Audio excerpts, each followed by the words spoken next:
أعوذ بالله من الشيطان الرجيم. بسم الله الرحمن الرحيم. ليس على الذين آمنوا وعملوا الصالحات جناح فيما طعموا إذا ما اتقوا وآمنوا وعملوا الصالحات ثم اتقوا وأحسنوا والله يحب المحسنين. يا أيها الذين آمنوا ليبلونكم الله بشيء من الصيد تناله أيديكم ورماحكم ليعلم الله من يخافه بالغيب فمن اعتدى بعد ذلك فله عذاب أليم. يا أيها الذين آمنوا لا تقتلوا الصيد وأنتم حرم ومن قتله منكم متعمدا فجزاء مثل ما قتل من النعم يحكم به ذوى عدل منكم هديا بالغ الكعبة أو كفارة طعام مساكين أو عدل ذلك صياما ليذوق وبال أمره عفى الله عما سلف ومن عاد فينتقم الله منه والله عزيز ذو انتقام. أحل لكم صيد البحر وطعامه متاعا لكم وللسيارة وحرم عليكم صيد البر ما دمتم حرما واتقوا الله الذي إليه تحشرون. صدق اللہ العظیم. لیسا نہیں ہے علی الذین ان لوگوں پر جو ایمان لائے وعملوا الصالحات اور نیک اعمال کیے جناح کوئی گناہ یعنی لیسا جناح کوئی گناہ نہیں ہے فیما طعموا اس میں سے جو وہ کھا گئے اذا متقوا جبکہ وہ ڈر رہے تھے وآمنوا اور ایمان لا چکے تھے وعملوا الصالحات اور نیک اعمال کر رہے تھے ثم اتقوا پھر اللہ سے ڈرتے رہے وآمنوا اور ایمان لائے ثم اتقوا پھر ڈرتے رہے واحسنوا اور نیک کام کرتے رہے واللہ یحب المحسنین اور اللہ تعالیٰ نیکوکاروں کو پسند کرتے ہیں. یا ایھا الذین آمنوا اے ایمان والو لیبلونکم اللہ اللہ تمہیں آزمائیں گے بشیء ایک بات سے من الصید شکار کے بارے میں تنالہ ایدیکم جنہیں تمہارے ہاتھ پہنچ چکے ہیں ورماحکم اور تمہارے نیزے لیعلم اللہ تاکہ اللہ تعالیٰ ظاہر کر دے من یخافہ بالغیب کہ کون اللہ سے ڈرتا ہے بن دے کے فمن اعتدی بس جو حد سے گزر گیا بعد ذالک اس کے بعد بھی فلہ عذاب علیم اس کے لیے دردناک عذاب ہے.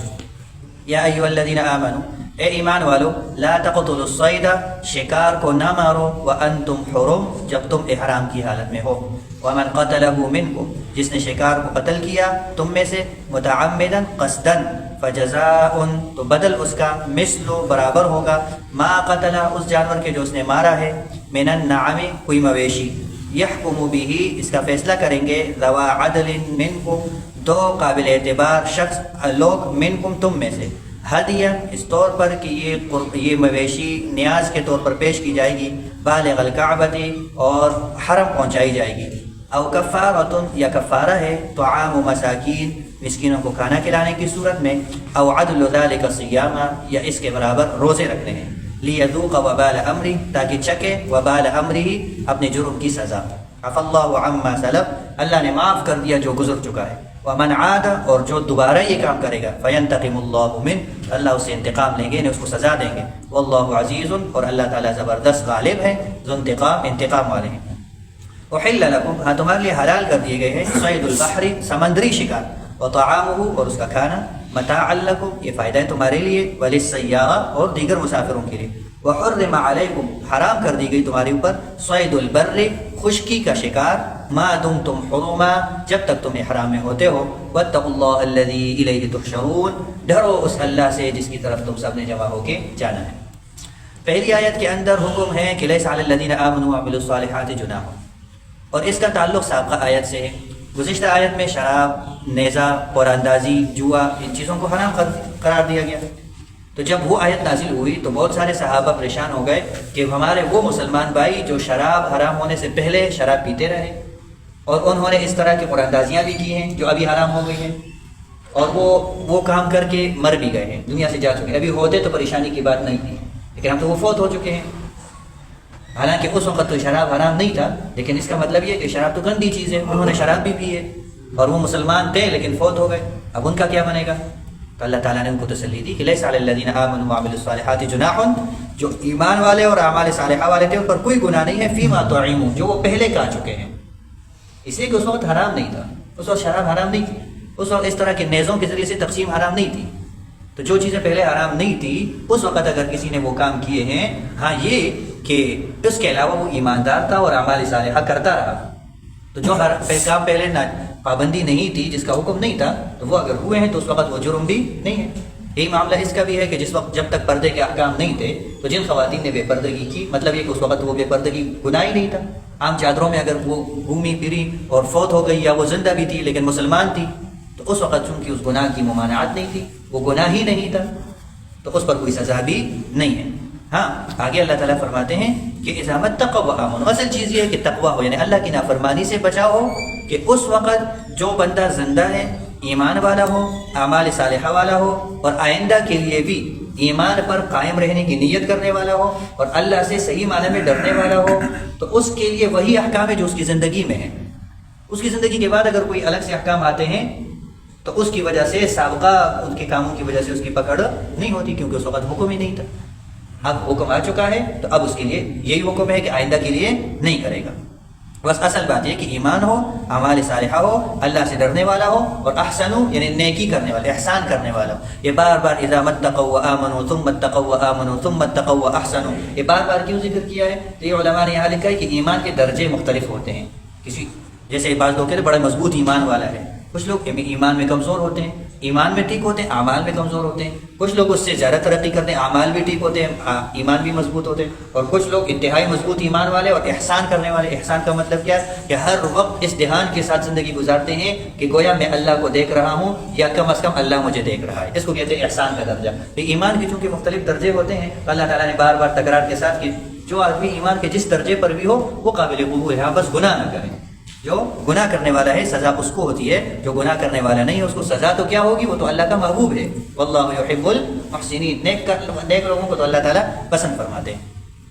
اس کے بعد جو 3 آیات ہیں اس کے اندر پہلے تو اللہ تعالیٰ نے یہ خود آگاہ کر دیا مسلمانوں کو کہ اب آپ پر ایک آزمائش آنے والی ہے، ایک امتحان لینا ہے. ہم نے آپ پہلے سے بتا دیا لَيَبْلُوَنَّكُمُ اللَّهُ بِشَيْءٍ، اللہ تعالیٰ تمہیں ایک بات سے آزمائیں گے، اور وہ بات کیا ہوگی؟ مِنَ الصَّيْدِ، شکار سے متعلق ہوگی.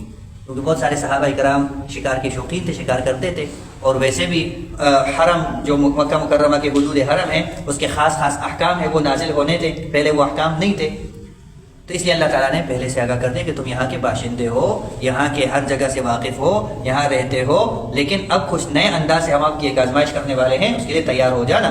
اور یہ کیوں کر رہے ہیں؟ تاکہ ہم کھلی طور پر ظاہر کر دیں کہ واقعی جو پکا مومن ہوتا ہے وہ بن دے کے اللہ سے ڈرتا ہے، وہ اللہ کی نافرمانی نہیں کرتا.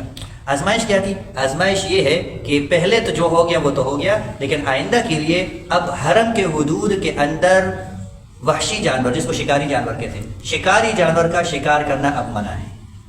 اب یہ حرام ہے، چاہے تم احرام میں ہو پھر جہاں کہیں بھی ہو، احرام کی حالت میں بھی شکار کرنا حرام ہے. یا تم تو احرام میں نہیں ہو لیکن حدود احرام کے اندر ہو، تو احرام کی حالت میں بھی شکار کرنا حرام ہے، چاہے آدمی جہاں کہیں بھی ہو.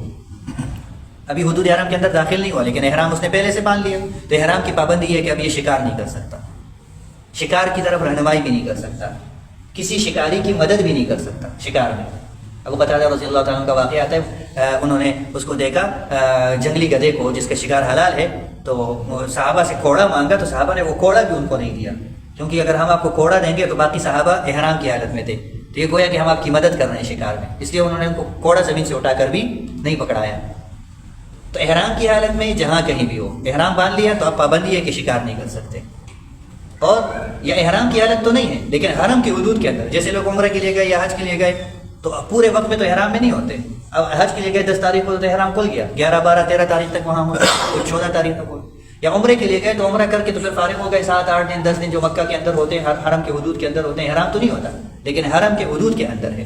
تو ان دونوں صورتوں میں اللہ تعالیٰ نے کہا کہ اب شکار کرنا تمہارے لیے حلال نہیں ہے، شکار کی مدد کرنا، شکاری کی مدد کرنا بھی حلال نہیں ہے، شکار کی طرف دوسرے کی رہنمائی کرنا بھی اب تمہارے لیے حلال ہے. سب باتیں اس میں شامل ہیں. یہ تمہاری آزمائش ہے، اور آزمائش کی صورت کیا ہوگی؟ تنالوا ایدیکم ورماحکم. کبھی کبھی ایسا بھی ہوگا، اب آج کل تو آبادیاں بڑھ گئی، یہ ذرا زیادہ سمجھ میں نہیں آئے گا، لیکن اس زمانے کو تصور کرے کہ آبادیاں کم تھیں تو اللہ نے فرمایا آزمائش کی یہ صورت بھی ہو سکتی ہے کہ یہ شکار تمہارے آس پاس ہی گھومیں گے. تنالوا ایدیکم، بڑی آسانی سے تم اس کو پکڑ سکو گے، یا تھوڑے سے دور ہوں گے آسانی سے نیزہ مار کے اس کو تم شکار کر سکتے ہو. لیکن یہی تمہاری آزمائش ہے کہ وہ تمہارے قدموں کے سامنے آئیں گے، تمہارے ہاتھوں کے قریب آئیں گے، لیکن تم نے شکار نہیں کرنا، یہی تمہاری آزمائش ہے۔ اگر تم نے شکار کیا تو تم نے گناہ کیا، لیکن اگر شکار نہیں کیا تو تم آزمائش میں، تم امتحان میں کامیاب ہو گئے۔ تو اس لیے اللہ تعالیٰ فرمائے اب حرم کے حدود کے اندر یا احرام کی حالت میں کہیں بھی شکار کرنا اب حلال نہیں ہے، حرام ہے، منع ہے۔ یہ اللہ کی طرف سے آزمائش ہے، امتحان ہے، اس امتحان پہ پورا اترنا ہے۔ ہاں شکار کرنا، بات یہ سمجھنی ہے کہ شکار کرنا، شکار سے مطلب یہ کہ ایسا جانور جو پالتو جانور نہ ہو، یعنی جس کو مویشی کہتے ہیں، وہ جانور نہ ہو، اس کا ذبح کرنا یا مارنا حلال نہیں ہے۔ ہاں اگر پالتو جانور ہے جیسے بھیڑ، بکری، گائے، بھینس، اونٹ، مرغی، یہ احرام کی حالت ہو یا حرم کے حدود کے اندر بھی ہو، اس کا ذبح کرنا حلال ہے۔ خود احرام کی حالت میں بھی اس کو ذبح کرنا جائز ہے، کر سکتے ہیں، ذبح کر کے اس کو کھا سکتے ہیں۔ یہ جو بات ہو رہی ہے یہ شکار کی بات ہو رہی ہے۔ شکار کی پہچان ہے کہ وہ ایسا جانور ہو جس کو پالا نہیں جاتا ہو، پالتو جانور نہ ہو، پالا نہیں جاتا ہو، اس کا شکار کرنا حرام۔ دوسری آیت جو ہے، تیسری آیت ہے، اس میں پھر اگر کسی نے یہ جرم کر دیا، بالفرض شکار تو منع ہے، لیکن اگر شکار کسی نے کر دیا تو اس جرم کی سزا کیا ہے، اس سے جرم سے نکلے گا کیسے؟ توبہ تو کرے گا، توبہ تو ہے، لیکن تاوان کیا کرے گا، جرمانہ کیا دے گا ایک قسم کا۔ تو وہ اللہ تعالیٰ نے بیان فرمایا ہے کہ جس شکاری جانور کو اس نے مارا ہے، اس شکاری جانور کی قیمت لگائی جائے۔ اور کیسے؟ یحکم بہ ذوی عدل منکم، دو قابل اعتبار آدمی جو جانوروں کی قیمتیں لگانے میں ماہر ہوں، یعنی اس پر اعتبار کیا جاتا ہے، وہ سمجھتے ہیں وہ کس جانور کی کتنی قیمت ہے، اس جانور کی قیمت لگا لی جائے۔ اب قیمت لگا لینے کے بعد اب تین راستے ہیں جو تینوں قرآن میں بیان فرمائے۔ اس جانور کی قیمت لگ گئی جس کو مارا ہے، چھوٹا پرندہ ہے یا بڑا جانور ہے، اس کی قیمت لگ گئی کہ اس کی اتنی قیمت ہے۔ اب قیمت لگ گئی، قیمت لگانے کے بعد اب تین راستے ہیں آپ کے پاس، یا تو اس قیمت کے بدلے کوئی جانور خرید لو، جیسے بھیڑ، بکری، یا گائے میں سے قربانی میں سے حصہ ڈال دو، یا اونٹ میں سے حصہ ڈال لو، لیکن اس کے لیے شرط یہ ہے کہ ہدیم بالغ الکعبہ، جس شکار کیے ہوئے جانور کی قیمت جو لگ گئی، اس قیمت سے اگر جانور خرید لیا تو جانور کو حرم کے حدود کے اندر ذبح کرنا ضروری ہوگا، باہر ذبح نہیں کر سکتے۔ ہدیم بالغ الکعبہ، کعبہ سے مراد پورا حدود حرم، وہاں بیچ کر ذبح کرانا ضروری ہوگا، اپنے علاقے میں اس کو ذبح نہیں کر سکتے۔ پہلی صورت، قیمت لگ گئی اور اس قیمت سے جانور خرید لیا یا بڑے جانور میں حصہ ڈال لیا، تو جس بڑے جانور کے اندر حصہ ڈالا گیا ہے اس کے لیے ضروری ہے کہ وہ جانور بھی حرم کے حدود کے اندر ذبح ہو، باہر ذبح نہیں ہوگا۔ یہ پہلی صورت۔ دوسری صورت یہ کہ قیمت تو لگ گئی، لیکن قیمت لگانے کے بعد اس نے اس سے جانور نہیں خریدا، بلکہ اس نے کیا کیا، راشن خرید لیا، غلہ خرید لیا، اور غلہ خرید کر مسکینوں کو کھلایا، یہ بھی جائز ہے۔ ہاں مسکین جہاں کہیں کے بھی ہو، اس میں حرم کی شرط اپنے علاقے میں، کسی بھی علاقے میں غریبوں کو کھانا کھلائے۔ کیسے کھانا کھلائے؟ جیسے فطرانہ دیتے ہیں، یعنی ہر فقیر کو اتنا دے دے جیسے فطرانے کی مقدار ہے، 2.25 سیر جس کو کہتے ہیں، 2.25 سیر۔ جیسے عید کے اندر، عید کی چھوٹی عید کے اندر بھی فطرانہ دیا جاتا ہے نا ایک فقیر کو، تو آپ فقیر کو فطرانے کی مقدار میں کھانا کھلا دو یا کھانے کے پیسے اس کو دے دو۔ یہ دوسری صورت ہے۔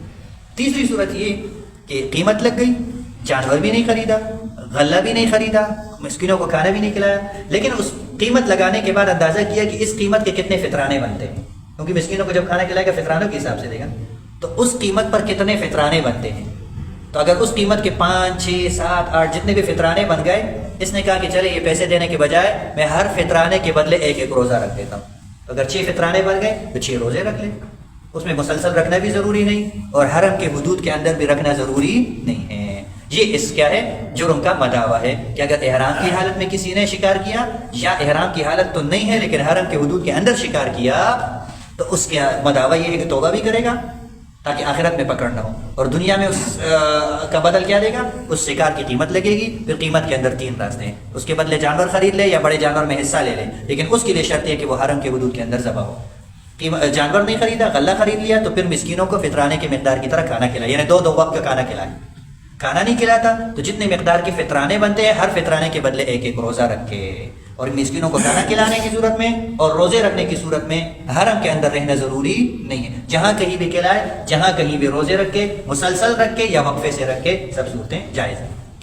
تیسری اور آخری آیت، احل لکم صید البحر وطعامہ متاعا لکم وللسیارہ، یہ جو بات اوپر آیات میں گزر گئی کہ احرام کی حالت میں شکار کرنا منع ہے، اس شکار کا مطلب یہ ہے کہ جو خشکی کا شکار ہے، یعنی جو خشکی میں رہنے والے شکار ہے، اس کا شکار کرنا حرام ہے حرم کے حدود کے اندر یا احرام کی حالت میں۔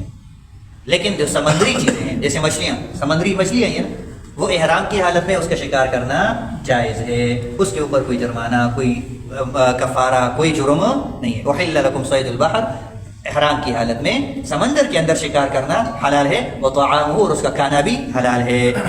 ہاں، وحرم علیکم صید البر، آخر میں دوبارہ بتا دیا کہ خشکی کے، بر کہتے ہیں خشکی کے جو جانور ہیں ان کا ذبح کرنا احرام کی حالت میں حرام ہے۔ کب تک؟ ما دمتم حرما، جب تک احرام کی حالت میں ہو، جب تک احرام ہے تو اس کا شکار کرنا حرام، احرام ختم تب پھر کیا ہے؟ شکار کرنا حلال ہے۔ واتقوا اللہ الذی الیہ تحشرون، اور اللہ سے ڈرو۔ احکام جتنے بھی ہیں سب پر عمل کرنا تب آسان ہوگا جب اللہ کا خوف پیدا ہو، اللہ کا خوف پیدا ہو جائے تو سب خود بخود عمل کرنا آسان ہوگا۔ اللہ تعالیٰ سے